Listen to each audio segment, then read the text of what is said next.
My name is James Matthew Peterson, and something strange has been going on inside my apartment. I moved into my place on the Lower East Side of New York in April, and at first everything was great. Rent wasn't too crazy, and I had adequate studio space for my photography. I've always loved photography. It started out as just a hobby, but morphed into something much greater. Over the years, it has really become my passion.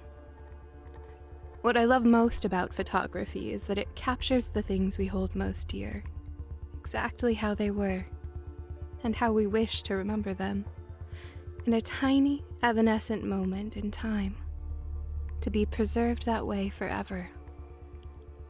As far as I can tell, it's about as close to time travel as will ever come. So, when it came time to find a new place, finding one with enough space to display my work was paramount. While not having a roommate felt lonely at times, I didn't mind being on my own. The first time I had a chance to bust out my camera, a new mirrorless Nikon that I had recently gifted myself as something of an early birthday present, was at the housewarming party I threw about a month after I moved in. Everyone was having a good time, drinks were flowing, laughs were had, but most of all, I was enjoying spending time with my old friends in my new place. A little after 11 p.m., around the time several of my friends were getting ready to head out, as they had work early the following morning, my friend Grace suggested that we all take a group picture to commemorate the occasion, since I was a photographer, and I had a nice new camera and all. Capital idea, I thought. On that, I went to my room, retrieved my camera and tripod, came back to the kitchen, set up the camera, set the timer, and made my way into the frame. There we all were, smiling and happy. And then click, the camera went off, indicating that a picture had been taken, and cementing that moment with my friends forever. After that, the party rapidly wound down. My aforementioned friends, who had to leave early, headed out right after the picture was taken, and over the span of the next hour and a half or so, little by little, the rest made their way to the door, complimenting me on the new place before leaving. My place was a bit of a mess following the party, but I was tired and figured it could wait until tomorrow. I woke up the next day at the crack of noon, feeling a bit hungover, but not unbearably so. I got out of bed and made my way to the living room, seeing that it was still a mess, and figuring it was probably for the best that I clean up a bit. Before I got to any cleaning, though, I noticed that my camera was still set up on the tripod in the kitchen. Figuring that the cleaning could wait a few minutes longer, I went over to the camera, took it off the tripod, went over to my laptop, and booted it up. I took the SD card out of the camera and popped it into my laptop, and in a matter of seconds, there we all were, my friends and I, all smiling and just enjoying ourselves in my kitchen. Dave was making a goofy face like always. You could never get a serious picture with that guy. However, as I was looking over the picture, something caught my attention. There, stood behind us in the background, was a person I didn't recognize, closing the refrigerator door and holding something in his hand. He was a taller man with olive skin, curly dark hair, and a beard, a slim to average build, and wearing a red long-sleeved t-shirt and a pair of black jeans. Who was this guy? Immediately, I sent the picture to several of my friends who had been at the party, and I asked them if they recognized him, or if he was one of the friends that I just didn't remember meeting, or something like that. Throughout the course of the day, one by one, my friends got back to me, all responding in the negative, and saying they didn't know who he was, or remember seeing him at the party. A couple of my friends suggested that it could have been the result of a malfunction with my camera. And while that technically was a possibility, I rather doubted it.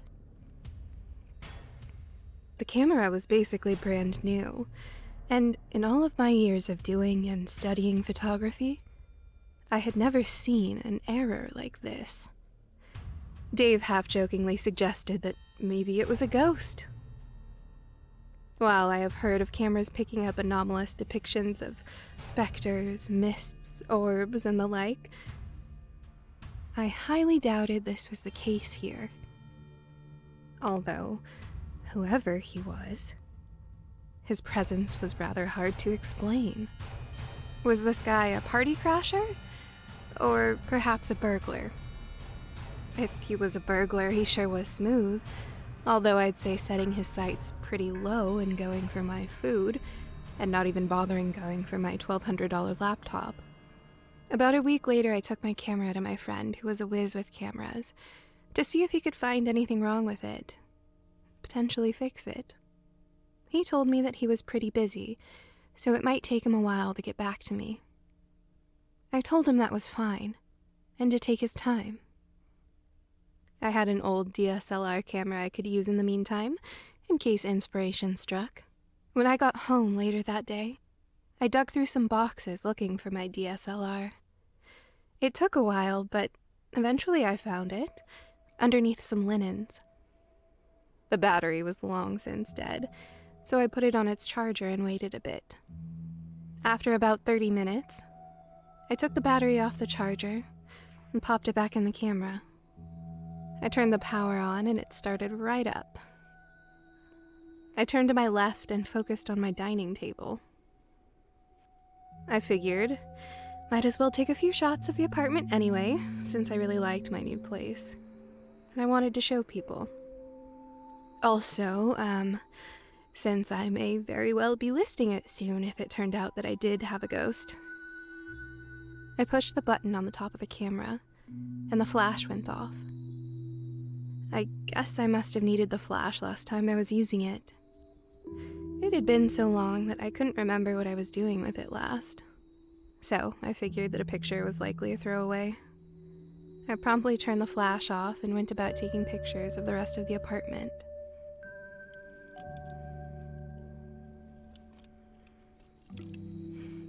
Later that evening, I went to reviewing the pictures I had taken of my apartment to post them on Facebook.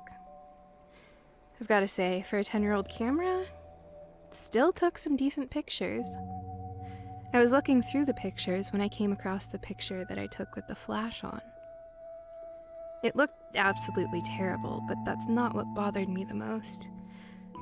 What bothered me the most was there, sat at the table, working at a laptop, was what looked to be the same man from the other picture. Although this time he was wearing a white V-neck t-shirt and a pair of gray basketball shorts. Now, I know there was nobody in my apartment when I took that picture. I may not be the most observant person in the world, but I would certainly have noticed if there was a stranger sat at my dining room table, right? I printed out a copy of the photo in order to ask around to see if anybody could identify the man. I went to the apartment next to mine and knocked on the door. After several seconds, an older Asian man answered the door. I held up the picture and asked him, had he ever seen the man in the photograph? He took the picture from my hands and held it out in front of his face. With a noticeably confused look on his face, he gave the picture a look. before shaking his head and handing the picture back to me. I thanked him, and he nodded, before closing the door and locking it. It was then that I got a brilliant idea. I would take the picture to the doorman, Ed. He sees everyone who enters and leaves the building. Surely, if anyone could identify the man, it would be Ed. So I went downstairs to the lobby, walked up to the front door, and I approached Ed.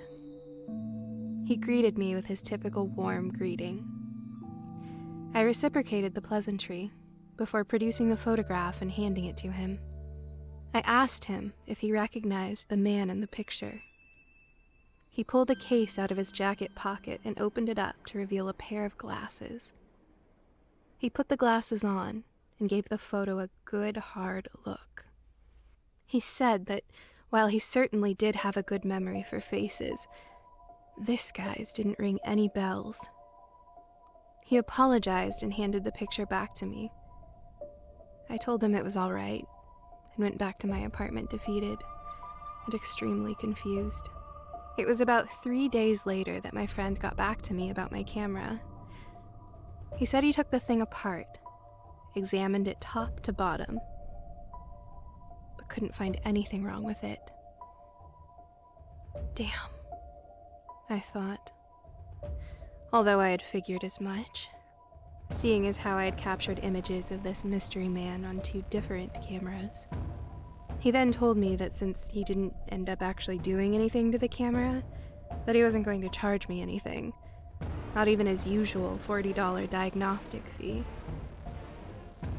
That was awfully nice of him, I thought, seeing as how those $40 would really come in handy should I want to hire a medium, because all of a sudden Dave's joke about it being a ghost was starting to seem more and more possible. I retrieved my camera from my friend later that day. Not exactly certain as to what my next course of action should be, I had one more idea.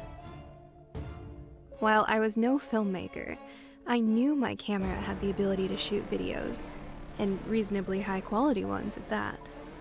So, I figured I would set the camera up in a covert location, making it a de facto surveillance camera, and try to catch this intruder in the act. Since my camera was not designated as a cinema camera, I was limited to a 29-minute and 59-second clip. That gave me a very small window of time to catch something, but I was willing to give it a try. The following afternoon, I set the camera up on my bookshelf and pointed it towards the living room and dining room area. I hit the record button, and I left to go do grocery shopping. I returned a little over an hour later with groceries in hand. I put the groceries away, and I went to view the footage. I was excited and nervous to see what I caught. I took the SD card out of the camera and put it into the computer. I opened up the file and watched the footage. The first thing I saw was myself, starting the recording and leaving the apartment. After that, nothing happened for the next almost 18 minutes. I was starting to lose my hope when I heard what sounded like my front door being unlocked, followed by the sound of a door opening and closing. It was with nervous anticipation that I watched the video for the next couple of seconds when suddenly the man from the pictures walked into the frame. He just waltzed on into my apartment like he lived there. He looked as calm, cool, and collected as ever.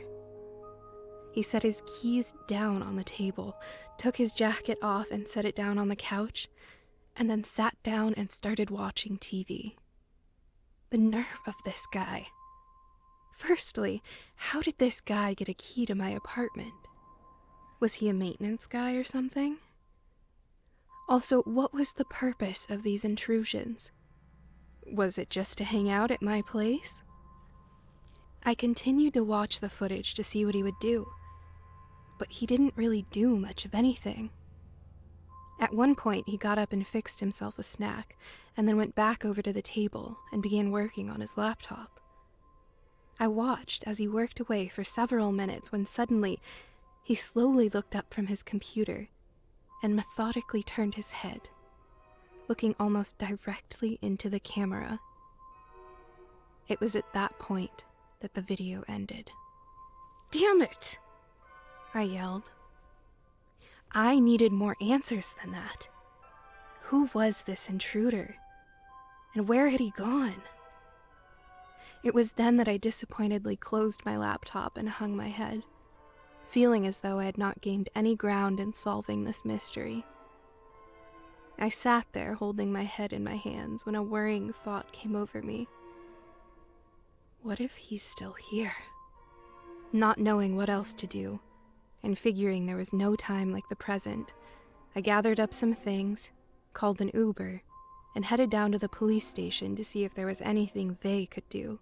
When I arrived at the police station, I asked to meet with a detective, and after about 15 minutes or so, I was called back to speak with one. I entered a small, cramped office, where a detective was sat behind a desk. He was an older gentleman, I would guess to be in his mid-50s, with wavy salt and pepper hair, and a thick mustache, and an overall austere demeanor. He asked me what he could do for me. I told him that I believed I had an intruder in my apartment, possibly a squatter, and that I wished to file a police report. He asked what evidence I had, to which I showed him the pictures and the video I had taken. He questioned me as to how I didn't realize there was a stranger at the party, as well as how a guy was sitting at a table right in front of me without me noticing. To which I told him that I was honestly stumped. He returned a blank stare, an overall confounded look, before asking me to confirm that I didn't know the man in the photos and video. I confirmed that I didn't, and he went on to explain that the most they could do is file a police report for a suspicious person and log it into some database. I opted to go that route, and a report was made.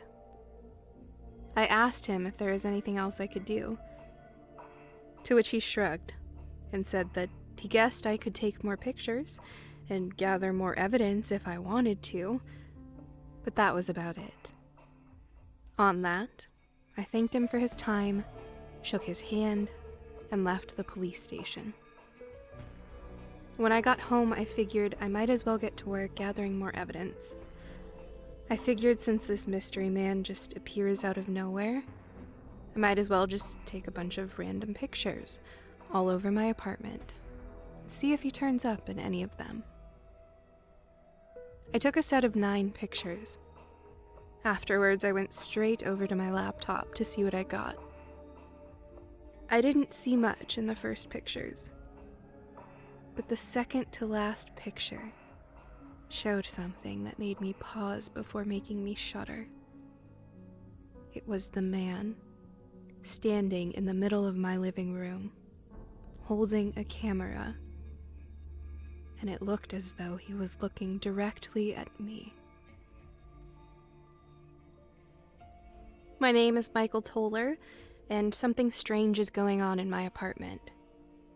I moved into my apartment on the Lower East Side of New York in January, and at first things seemed fine. I loved living in a place where the rent was manageable and that I had an excellent view of the city. Most of all, I really enjoyed living alone. Nothing and no one to bother me, so I could just focus on my work. Everything was fine until one night in May. I was up late one night designing a logo for a new startup company that had just contracted me. I was just about to turn in for the night, but figured that a late night snack was in order. I powered down my computer and headed to the kitchen. I got to the kitchen, opened the fridge, rooted around a bit before settling on a cup of yogurt. I grabbed the yogurt and went to close the door, when as I was doing so, I heard a clicking sound from my right. I looked over but could not seem to identify what had made the noise. Well, the noise was a bit confusing. I figured it wasn't anything worth getting too worked up over. So, I just ate my yogurt and went to bed. It was about a week later that the second odd occurrence took place. I was sitting at my dining room table, again working on some graphic design projects, when out of nowhere a flash of light came from the living room. It caught me by surprise, and I had no idea what to make of it. Not long after that, as I sat there in a state of confusion, I heard that familiar clicking sound that I heard a week prior. This time it wasn't isolated to just my kitchen. This time, it sounded like it was coming from every room in my apartment. Now, I'm not a big believer in the paranormal, but I was starting to consider consulting a medium because I was starting to suspect that there might be a ghost or something in my apartment. The next couple of days went by without anything overly strange happening. However, on the fourth day, after the incident with the big flash of light, I recall having the distinct feeling of being watched. Not for overly long or anything, but I definitely felt a presence, like someone or something was watching my every move. It first became apparent when I sat down on the couch to watch TV after getting home from the gym. It felt as though whatever was watching me kept eyes on me from the couch to the kitchen where I fixed myself some cheese and crackers and over to the table where I went back to working on my work projects. After a couple minutes of working, I don't know what impelled me to do so, but I turned my head slowly towards that far side of my apartment. Not sure what I was expecting to see there, but I didn't see anything. My apartment was empty. After that, the feeling I had of being watched subsided. Not knowing what else to do, I left my apartment, hailed a cab, and headed across town to see my friend who was a paranormal investigator. I figured it couldn't hurt to see if there was anything she could do. I arrived at her apartment building, where she buzzed me in and up to the 10th floor. She greeted me warmly and asked me what it was that brought me on such short notice. I regaled her with all the recent goings-on at my apartment and told her that I feared that I may have a ghost, or a poltergeist, or something of that nature. She thought the random clicking sounds and flashes of light were rather odd, and admitted that she hadn't dealt with anything quite like that before.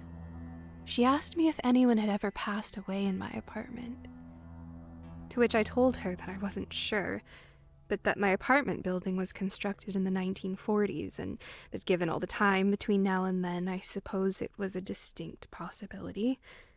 But I didn't have any concrete proof. At a loss, she sent me on my way, insisting that I look into the history of the building, before assuring me that she would come by in a week or so to see if she could produce any evidence of paranormal activity. I thanked her for her time and help, gave her a hug and left, but not before she gave me one last helpful hint about something I could do to catch evidence of the paranormal. When I got home, I figured I might as well get started right away on learning the history of the building. I got out my laptop and immediately Googled my apartment's name, but didn't find any results having anything to do with anyone dying in any of the apartments. I sat there, feeling defeated. Then, after several minutes, I started hearing those familiar clicking sounds again. And just like before, they were seemingly coming from all over the apartment. On that, I got up from the couch, went over to the shopping bag I left on the table, and pulled out the new camera I had just bought.